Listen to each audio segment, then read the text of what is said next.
All right, so this is section 9.3, and again, it's half angle formulas and double angle formulas. And the first problem on the video section says, we know that the cosecant of x is equal to 24 over 19, which tells us that the sine of x is equal to 19 over 24.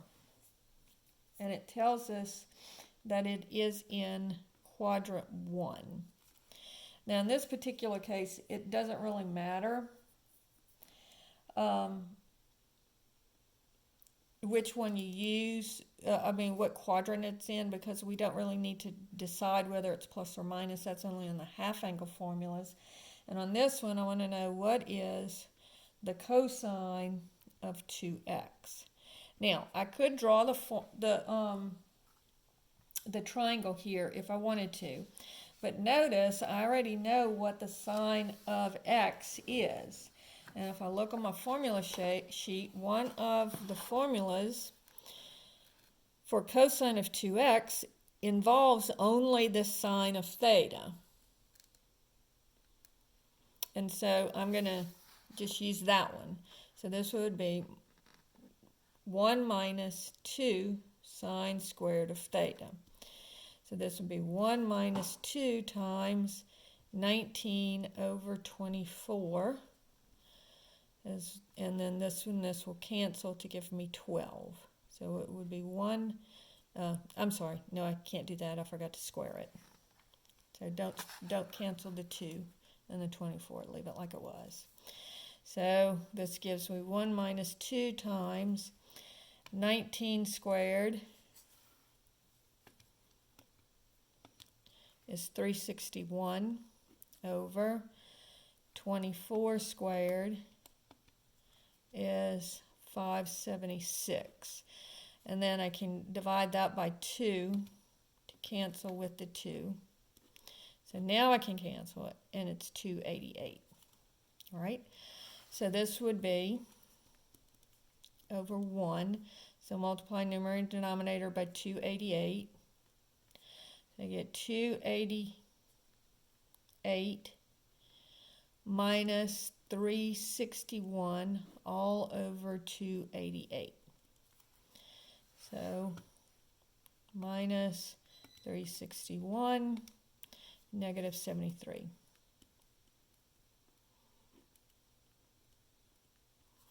And that would be your answer on that one.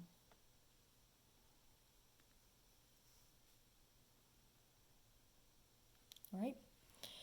Problem number 2 says cosine squared of 15 degrees minus sine squared of 15 degrees is equal to, and then they want, I think they have 2 boxes here, one like this and one like this.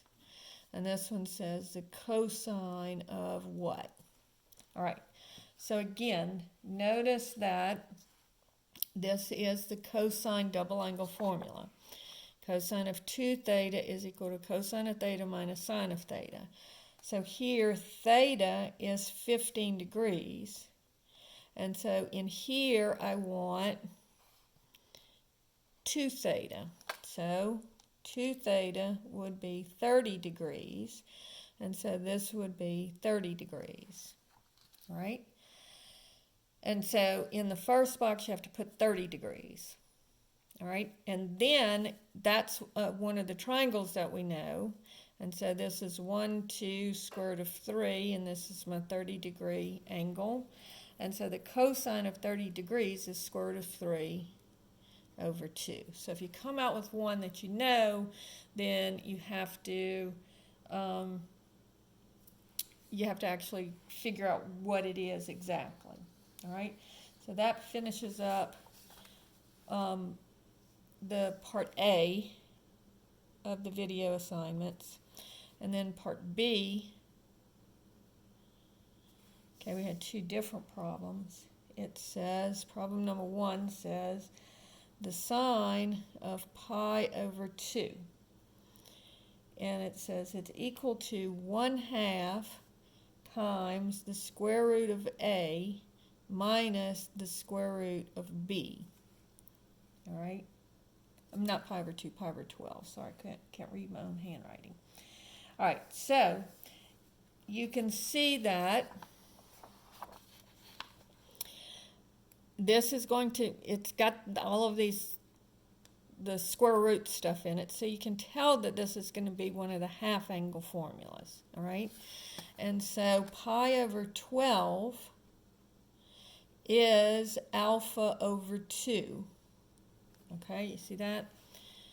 Alpha over 2 is what I'm taking the sine of, all right? So if alpha over 2 is equal to pi over 12, multiply numerator and denominator by 2 over 1, and I can see that alpha is going to be pi over 6, all right? So this tells me the sine of pi over 12 is equal to plus or minus the square root of 1 minus cosine alpha, and alpha here is pi over 6. So 1 minus the cosine of pi over 6 divided by 2. Now, I have to figure out now what a and b are. So pi over 6 is 30 degrees again. So this is going to be plus or minus, and here pi over 12 is in the first quadrant, so this is going to be the plus one.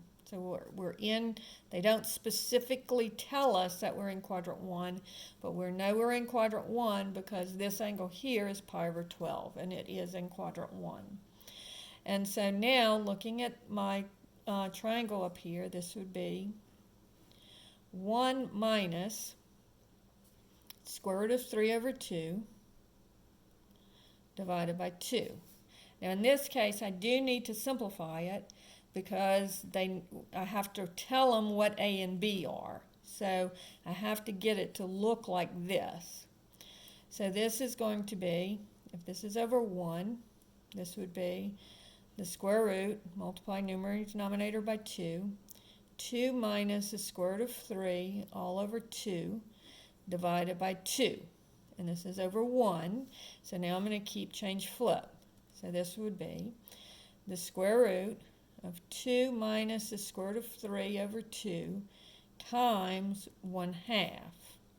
Keep the numerator, change the fraction, the division to multiplication, and then flip the denominator. So this becomes 2 minus the square root of 3 over 4.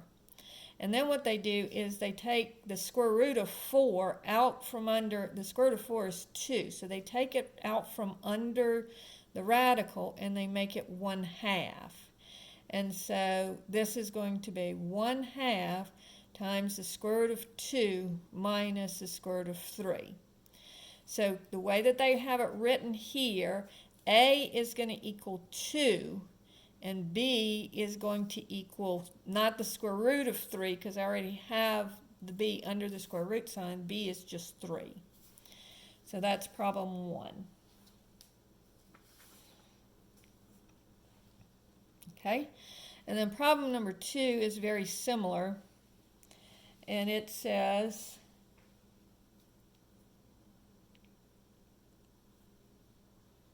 tangent of pi over 8 is equal to the square root of a minus b.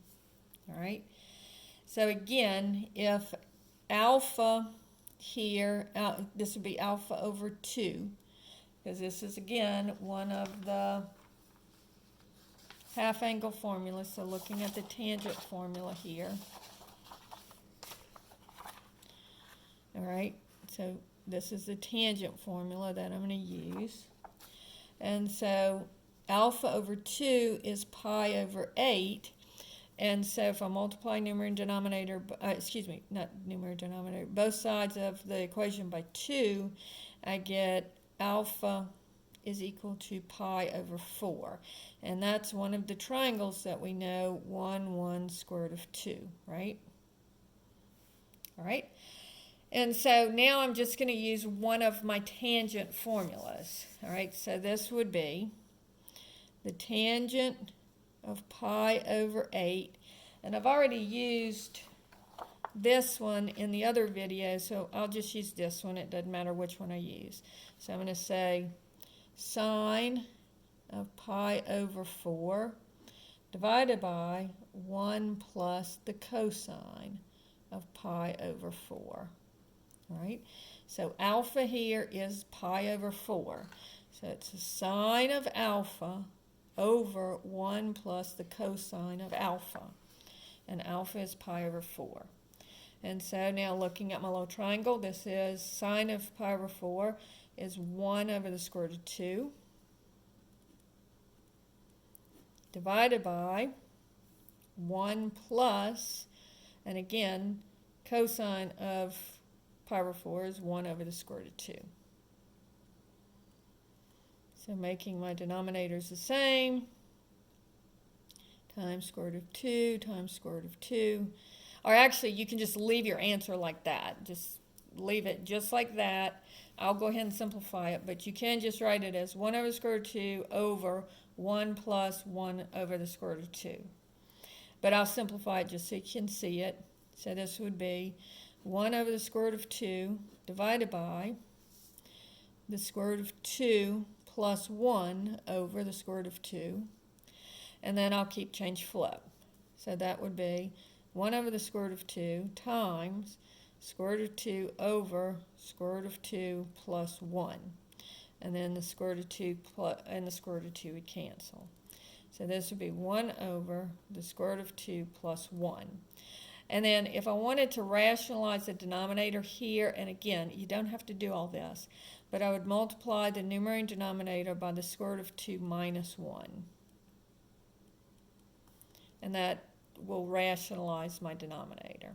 So I'll get square root of 2 minus 1 over square root of 2 times square root of 2 is square root of 4, which is just 2. And then I would have minus square root of 2 plus square root of 2, and then minus 1.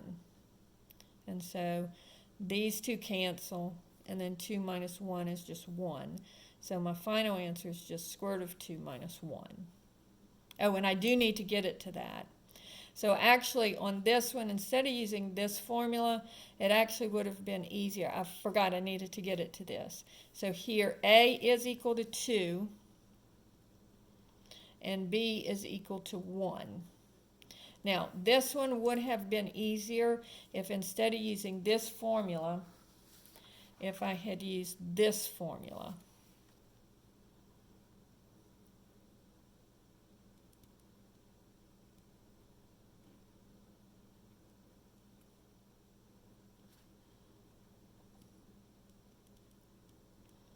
Because then I don't have to do all of this.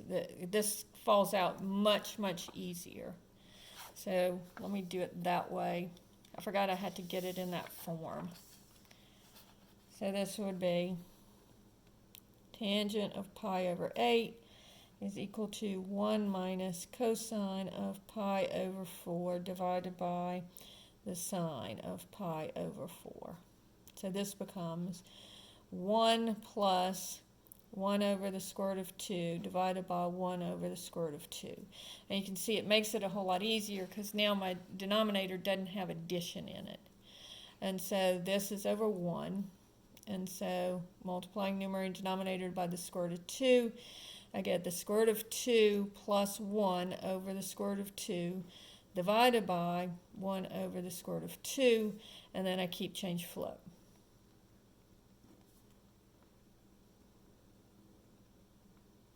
So keep the numerator, change it to multiplication, flip the denominator. And then notice it just falls out. So when you're working these, if you get one and your answer comes out to look weird and you're like, I don't know what to do with this, try using one of the other formulas, and then that way it might fall out easier. So that's the, that finishes up the half angle and double angle formula section for 9.3.